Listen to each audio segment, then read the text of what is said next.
Bonjour à tous, j'espère que vous allez bien. On va parler de la Ducati Panigale V2 Super Quadro Final Edition, une édition collector de chez Ducati qui marque un petit peu la fin d'une période. On sait qu'ils sont passés récemment au V4 et là c'est un petit peu pour dire au revoir au V-Twin qu'ils affectionnent tant. Donc cette moto fait 955 cm3 comme le dernier V2 actuel qui a changé de nom il n'y a pas longtemps. 155 chevaux, 104 Nm de coupe, 190 kg et il y aura 555 exemplaires pour 28 000 balles. Bon, le prix, il pique un petit peu pour un V2, mais chez Ducati, on a l'habitude, et c'est toujours moins cher que la Oro de chez MV Agusta à 70 000, un truc comme ça.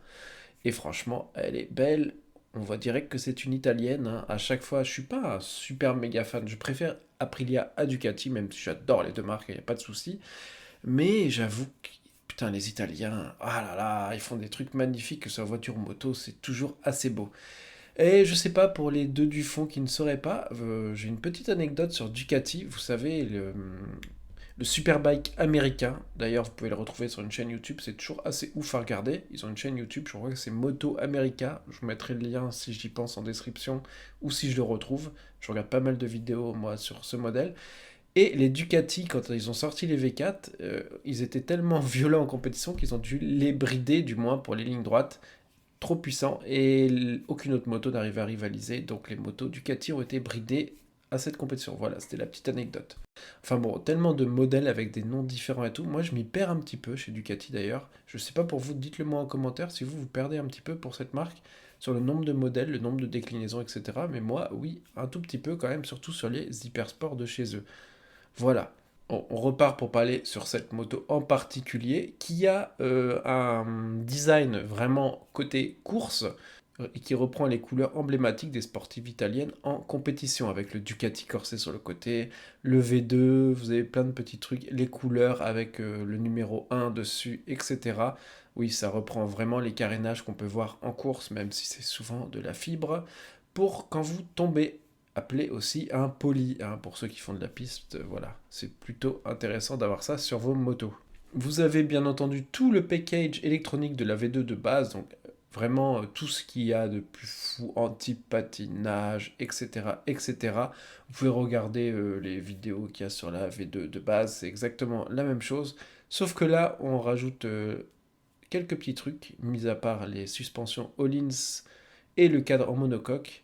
Elle va se démarquer aussi par des accessoires spécifiques, bien entendu. Il faut bien mettre des trucs vu que c'est une version limitée pour justifier la différence de prix. Vous avez une magnifique selle monoplace à l'arrière et non pas deux places.